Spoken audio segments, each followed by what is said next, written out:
Mastering SOC 2 for third-party risk management. SOC 2 compliance demands laser-focused incident response and crisis management that leaves no third-party risk unturned. What specific requirements must its incident response and crisis management processes meet in order to achieve SOC 2 compliance for third-party risk management, and what are its key responsibilities in this regard?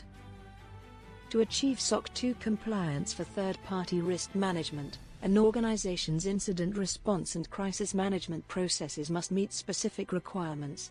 These requirements are designed to ensure that the organization can effectively identify, respond to, and manage incidents and crises that may impact its third-party relationships and overall business operations. Incident response requirements. 1. Incident response policy. The organization must have a documented incident response policy that outlines the procedures for identifying, reporting, containing, and resolving security incidents.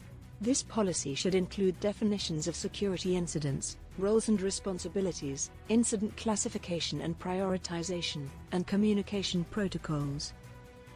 2. Incident identification and reporting. The organization must have a process in place to identify and report security incidents in a timely manner. This includes monitoring systems and networks for potential security incidents, reporting incidents to relevant stakeholders, and documenting incident details. 3. Incident containment and eradication. The organization must have procedures to contain and eradicate security incidents, including isolating affected systems or networks, removing malware or other malicious code, and restoring system backups. 4. Incident recovery and post-incident activities. The organization must have processes for recovering from security incidents, including restoring systems and data, conducting post-incident activities such as root cause analysis, and implementing corrective actions to prevent similar incidents from occurring. 5.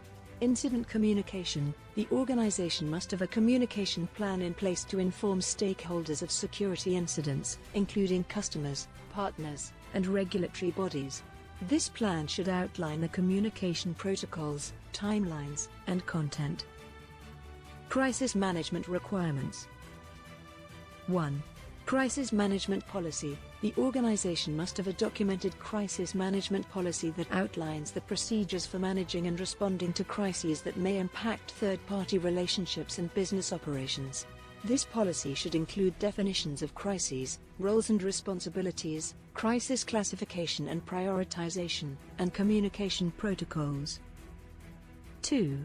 Crisis identification and assessment. The organization must have a process in place to identify and assess crises, including monitoring for potential crises, reporting crises to relevant stakeholders, and conducting crisis impact assessments. 3. Crisis response and management. The organization must have procedures for responding to and managing crises, including activating crisis management teams, establishing crisis communication protocols, and implementing crisis management strategies. 4. Crisis recovery and post-crisis activities. The organization must have processes for recovering from crises, including restoring business operations, conducting post-crisis activities such as lessons learned, and implementing corrective actions to prevent similar crises from occurring. 5. Crisis communication. The organization must have a communication plan in place to inform stakeholders of crises, including customers, partners, and regulatory bodies. This plan should outline the communication protocols, timelines, and content. Key responsibilities. 1.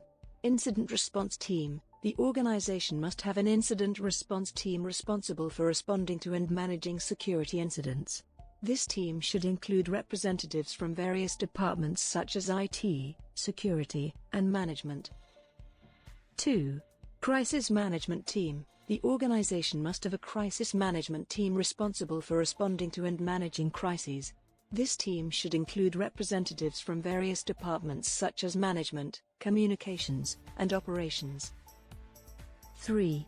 Third-party risk management team. The organization must have a third-party risk management team responsible for managing and monitoring third-party relationships and risk. This team should include representatives from various departments such as procurement, IT, and risk management. 4. Management and governance. The organization's management and governance teams must be involved in overseeing and approving incident response and crisis management policies, procedures, and strategies. 5. Training and awareness. The organization must provide training and awareness programs for employees on incident response and crisis management policies, procedures, and strategies to ensure that they understand their roles and responsibilities. By meeting these requirements and assigning key responsibilities, an organization can ensure that its incident response and crisis management processes are effective in managing third-party risk and achieving SOC 2 compliance.